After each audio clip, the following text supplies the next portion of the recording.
Today's recap is Waterworld.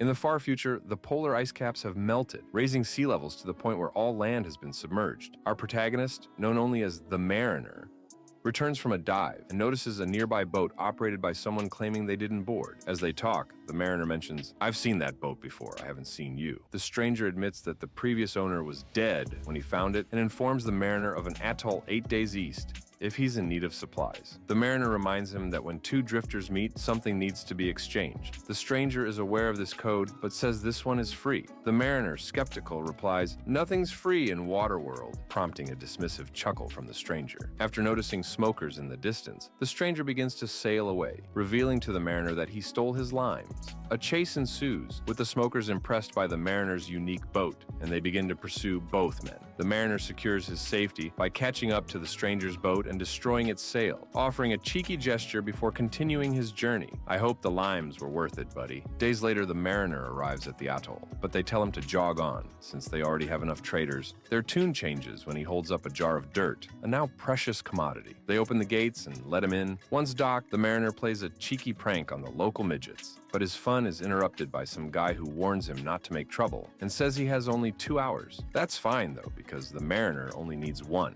A trader confirms he has 3.2 kilos of pure dirt, impressing the locals and attracting a gold digger. The trader offers him 62 chits, but the Mariner, being the hustler that he is, asks for double the amount, which is approved. He then takes the chits to a severely understocked store owned by Helen. We also meet Nord, who tries and fails to get a free drink from the Mariner. Nord notices a tattoo on the young girl under Helen's care, and the Mariner asks why Nord is even talking to him. After replying, "Just being friendly," Nord walks away. The Mariner spots a tomato plant and offers to buy it, asking for the price. Helen tells him it'll cost half his chits. After agreeing to the price, he also requests to buy her shelves. As the Mariner hauls everything back to his boat, a man approaches him with a proposition. A local woman walking with the man asks if the Mariner can provide her daughter with some seed, offering in return all the supplies he would need. The Mariner isn't interested and walks away. This causes them to suspect he's hiding something, believing he might be a smoker spy. A man informs the Mariner that he can't leave until the elders give permission. Finding this goofy, the Mariner pushes him aside. As he tries to unmoor his boat, 2 men grab him and discover gills behind his ears. One of them shouts, "Mutation!" causing a kerfuffle, and the Mariner is soon netted by the crowd after falling into the water. After being pulled to the surface, a man begins bonking people on the head, revealing himself as an enforcer, a man paid to keep the peace. When the crowd questions his intervention, he makes his case by stating that the Mariner had done nothing wrong and was merely defending himself. Later that night, we see the Mariner has been imprisoned in a cage, watching as opportunistic people steal from his boat, including Nord, who has taken his boots. We meet Enola, the young girl from before, who is drawing the Mariner in his current predicament. Old Gregor enters the room and asks if Enola's tattoo is a map. He also comments on her drawing of a strange-looking dog. Helen asks Gregor how soon they can leave, but he admits he hasn't figured out the tattoo yet. Enola wonders if the Mariner might know. Old Gregor then goes to speak with the Mariner, commenting on his webbed feet and asking about his gills. The Mariner, clearly agitated, refuses to talk. Gregor shows him a drawing of the tattoo, asking if he knows what it means and where he got the dirt from. The Mariner asks if he will be freed if he tells, but Gregor doesn't have the key. The Mariner suggests using a mooring cleat, but before Gregor can act, the enforcer notices him, causing Gregor to get cold feet. The next morning, the Mariner is sentenced to be recycled, and the enforcer apologizes before beginning to lower his cage into some gross yellow sludge. However, a lookout spots a raiding party of smokers approaching, alerting everyone to their presence. The atoll's inhabitants prepare for the attack as the smokers quickly surround the walls. The Mariner begs to be let out, promising to fight. We're introduced to Deacon, the leader of the smokers. A mounted machine gun opens fire on the atoll's walls, causing massive destruction. Things escalate as the smokers use ramps to invade and dive under the walls. Meanwhile, Gregor accidentally falls into a lever, causing a giant balloon to start inflating. A smoker crashes into the Mariner's cage, knocking it down, but the Mariner manages to grab a knife off the fallen attacker. Gregor calls for Helen and Enola, but the balloon begins to take off on its own. Gregor hops aboard, but by the time Helen and Enola arrive, they are unable to reach it. Gregor apologizes, telling them it was an accident. Enola then points out the Mariner is in a pickle. Deacon orders the balloon to be shot down, leading to friendly fire as one of the smokers accidentally kills another. Submerged in yellow sludge, the Mariner is offered help by Helen if he agrees to take them with him. Having no other choice, the mariner agrees. Helen frees him and he manages to return to his boat. He also saves the enforcer's life. Where did this man get a pristine cigarette? One smoker kamikazes into the wall with a siege boat, blowing a hole in the atoll's defenses. It's revealed that Nord was a smoker spy, commanding others to grab Enola. The mariner throws a harpoon at him but misses, then begins throwing up gang signs. Nord starts barking and a group of smokers open fire on the mariner, who takes cover. Unfortunately, the gate gets blown before it fully opens, so the mariner's boat doesn't fit. He scales the wall, with Enola showing him how to finish opening the gate. The mariner returns to his boat, followed by Enola and Helen. The tomato plant is saved, and as they reach open waters, the mariner shoots a harpoon into a boat equipped with a mounted gun that keeps firing as it shifts toward Deacon's command vessel. Shouting the gunner's name falls on deaf ears. Deacon literally smokes, as a bunch of smokers get smoked before he is forced to abandon his ship just as it ignites in a massive fireball. The atoll is in ruins, and the mariner sails away. We see Deacon rocking an eye patch, questioning the atoll citizens about the tattooed girl. He promises to let anyone who talks live. Deacon discovers that they escaped on the boat that cost him 1,000 gallons of go juice, and that the one responsible is a mutant. Nord then shoots the Sneaich, and Deacon issues a command to keep an eye out for the Free Aik, which is ironic, coming from a guy with one eye. Meanwhile, Helen questions whether the mariner has been to Dryland. Not only has he been there, but he knows where it is, and that they're heading there, but insists they need to throw the little girl off the boat. Taken aback, Helen asks, "What?" The mariner explains that his boat is all torn up, taking in too much water, and they don't have enough hydro rations for the 12-day trip. It's better if one of them dies now. Helen protests, saying they saved his life, but he corrects her, saying they saved him to save themselves. She begs and offers him jewelry, but it doesn't work. Desperate, she pleads that Enola is just a child, then offers herself, telling Enola to head below deck before removing her dress. The mariner, sensing her discomfort, tells her he's more inclined to get rid of both of them and that she has nothing to offer him before walking away. Helen, enraged, picks up a harpoon gun and demands he take them to Dryland. In response, he drops a sail on her before skadooshing her with an oar. We see Deacon sporting a goofy eye replacement. He asks everyone's opinion on it, and the room is filled with liars, except for one sincere guy who boldly admits it looks like shit, a sentiment Deacon agrees with. As Deacon quickly turns his head, the fake eye pops out and rolls onto the floor. He opts for an eye patch instead and then goes to check on an issue that has been brought to his attention. He checks on an old, decrepit guy named Depth Gauge, who informs Deacon that they're running out of the black stuff. In response, Deacon spits into the pit, and Depth Gauge thanks him.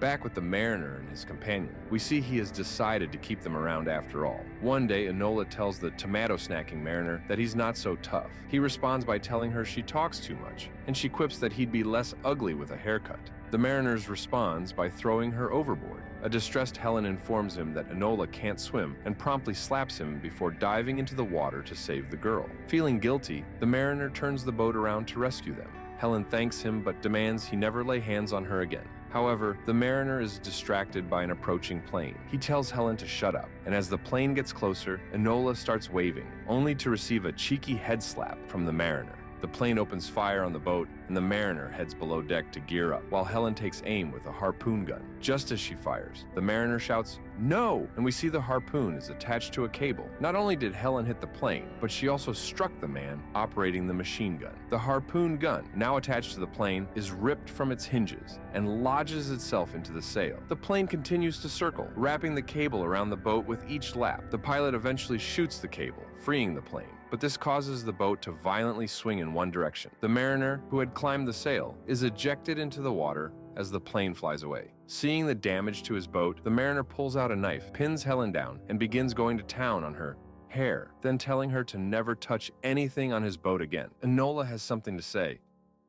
The mariner spots a drifter waving a green flag in the distance, introducing us to drifter number 2, who's a little loony after going without proper food or water for too long. He boards the boat, and he and the mariner sit down to trade. The drifter asks what he wants for the women, and the mariner asks for resin, something the drifter doesn't have. But he does have something else that might interest the mariner: paper. The mariner offers 30 minutes with Helen in exchange for the paper. Despite her objections, she goes below deck with the man. As the mariner inspects his newly acquired paper, he's distracted by Enola's judgmental gaze. and quickly heads below deck to call off the trade. The drifter, not happy with the sudden change of plans, pulls out a knife, and the mariner, unfazed, pulls a cheeky that's not a knife. This is a knife. Helen and Enola hear the commotion from above deck, and soon the victor of the epic knife fight is revealed. Drifter number 2. Just kidding. The mariner appears from below deck as Drifter stumbles and succumbs to the nasty injury down his backside. To the victor, go the spoils. Later, we see the trio eating food that the mariner gathered after hunting your mother. Enola notices the mariner's feet and says she wishes she had feet like his, thinking maybe then she could swim. The mariner mentions he's never met anyone who couldn't swim before, and Enola confides that people thought she was weird for it. He says maybe they were right, and she playfully throws the comment back at him, causing the mariner to grin ever so slightly. That night, Helen hands the mariner a note from Enola and a crayon she had stolen earlier. She tells him that Enola isn't her daughter, and the mariner then asks about the markings on Enola's back, leading to a less than transparent response. She also reveals that most people considered Enola a freak, prompting the mariner to give the crayon back, reminding Helen it's only a loan. The note turns out to be a drawing of the three of them holding hands. The next morning, we see the mariner teaching Enola how to swim. Later, the trio stumbles across a bartering outpost, and the mariner calls out that they need repairs. However, sensing something is off and noticing oil in the water, the mariner realizes that smokers are nearby and begins to change course. We then see Deacon and his crew waiting atop the outpost, using the former traders as puppets. Once they realize they've been spotted, Deacon sends out the alert, and jet skis start emerging from the water. As the mariner skillfully outmaneuvers the smokers, Deacon is left dumbfounded by what he's witnessing. The mariner pulls a lever deploying an extra sail, but he is injured by a long-range weapon fired by Deacon, and blood begins to drip overboard, with Deacon noticing this and requesting trackers. Injured and enraged, the mariner confronts Helen about the marks on Enola's back, and she reveals that people believe they are directions to Dryland. The mariner angrily shouts, "Dryland's a myth!" This prompts Helen to question his earlier claim of knowing where it was, convinced that such a place is real, as she begins listing the artifacts the mariner possesses. He then offers to take her to Dryland, telling her to hop into a diving bell. He shows her a submerged city. Meanwhile, as Enola waits on the boat, she notices something in the water. When the mariner and Helen resurface, a somber Helen tells him she had no idea. Suddenly, they spot smokers approaching. Before they can react, Deacon and some of his men have already boarded the boat. The mariner's weapons are confiscated, and Deacon introduces himself, offering a deal. The first one to tell him where Enola is gets to live. However, Deacon just tricks the little girl into revealing herself. The mariner then introduces a goon to a rope, and the two start hanging out. Helen and the mariner jump into the water, where he promises to breathe for both of them before diving. Helen down below seems to enjoy this unconventional form of breathing. Meanwhile, the smokers scuttle the mariner's boat as they make off with Enola. Later, Helen and the mariner resurface and board the ruined vessel. We see Deacon offer Enola a cigarette before questioning her about the tattoo on her back. She tells him it's a map to Dryland, but she doesn't know how to read it. When Deacon insults the mariner, she expresses her dislike, but Deacon dismisses it, saying he doesn't care. He adds that the next time he sees the manfish, he's going to eat him, and then threatens to put Enola in a jar. Back on the ruined boat, Helen believes they're going to die. She and the mariner share a kiss before the lovers get freaky. Sometime later, Gregor finds them aboard his flying contraption, having tracked them down thanks to the smoke from their fire. They return to a makeshift atoll, where Gregor examines the paper the mariner traded for earlier. He explains that it's written in the same language as the tattoo, and reveals that the markings are numbers. Gregor emphasizes that they need to save Enola in order to find Dryland. Having geared up, the mariner tells Helen that if Enola is still alive, he will bring her back, and then takes off on a jet ski. Later, we see the mariner scaling an old, rusty cargo ship. Deacon stands atop the bridge, dropping provisions to his men and giving a speech about his vision of Dryland. Meanwhile, the mariner, now back on a jet ski, speeds into a cargo hold and turns a smoker into a pancake. Inside, Enola taunts Nord, calling him an alcoholic. She continues to hype up the mariner, basically telling the smokers they're doomed. Frustrated with her babbling, Nord throws a knife at her and tells her to shut up. Enola, undeterred, finishes by saying she knows the mariner will come for her. As the smokers begin discovering the bodies of their fallen comrades, it suddenly dawned on me why they're called smokers, confirming I'm a pure-grade idiot. Deacon is still rambling to his men, revealing they've acquired the child who will lead them to Dryland. His men roar with thunderous celebration as the ship sets off toward a made-up destination, though Deacon fails to mention they haven't figured out the tattoo yet. They spot the mariner on the deck, not recognizing who he is, and question why he isn't rowing with the others. The mariner pulls a cheeky Clark Kent move, revealing his true identity by removing the goggles he was wearing. Deacon is in disbelief as both Nord and Enola confirm who he is. Enola, unable to help herself, has something to say, prompting Deacon to silence her. Deacon compares the manfish to a turd that won't flush. The mariner retorts, "No, you," and demands the girl be returned before pulling out a flare, threatening to throw it into the pit containing the black stuff. Deacon questions the mariner's motives, saying all the girl does is talk. The mariner responds by calling Enola his friend before igniting the flare. Deacon thinks he's bluffing, but the mariner drops the flare. Depth Gauge sees the black stuff ignite and lets out a "thank God" before he is engulfed in flames and the ship explodes. Rest in peace, Depth Gauge. You deserved better. Deacon orders his men to kill something as others begin to flee. Meanwhile, Nord finds himself in a car for some reason, which he quickly crashes. We see Deacon making a run for a plane with Enola slung over his shoulder. Before the mariner can intervene, Nord steps in, but when he tries to fire his weapon, all it does is click. The mariner quickly puts an end to the alcoholic boot stealer. Noticing that the plane is in the process of taking off, the mariner uses a zip line to reach the deck. He quickly grabs a cable and attaches it to the bottom of the plane as it lifts off the ground, preventing takeoff and causing it to crash. He runs to Enola's aid, and the two hug. However, with the ship burning, it seems all is lost. Just then, the enforcer, Gregor, and Helen arrive in the flying contraption, dropping a rope for the mariner and Enola. As they're being pulled up, Deacon also grabs on, but Enola kicks him in the head, causing him to fall into the water below. The pair are pulled up and all is happy days. However, Deacon, having boarded a jet ski, takes aim at the balloon and manages to hit a rope, causing Enola to fall. A group of smokers begins to converge on the spot where she fell. The mariner ties a rope to himself and dives in after her, successfully grabbing her as they yo-yo away. The smokers collide with one another and explode. Gregor figures out which direction Dryland is in, and they begin flying that way. Days later, the mariner wakes up to a seagull. Side note, I hate these hell spawn.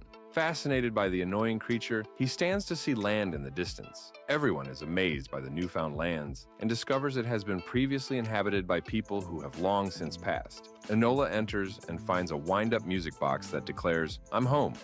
The mariner, seemingly overwhelmed by the sounds of the birds and galloping horses, fears he doesn't belong here and looks out toward the ocean. Later, he speaks with an uncharacteristically quiet Enola. He tells the young girl that he has to go, and she expresses confusion and sadness over his need to leave. He explains that this just isn't where he's supposed to be. She hands him the music box and kisses him on the cheek before running away. The mariner says goodbye to Helen with a kiss. We see the mariner back out at sea, sailing away as Helen and Enola watch him leave. And that's Waterworld. Thank you so much for watching. And thank you to RW3080 for the suggestion. I haven't seen this movie before, and I really enjoyed watching it to make this video. Please Baba Yaga on that like button if you enjoyed watching, and if you love recaps, be sure to subscribe. This video's word of the day is phreatic, which means relating to groundwater. Thanks again for watching, and until next time, bye-bye.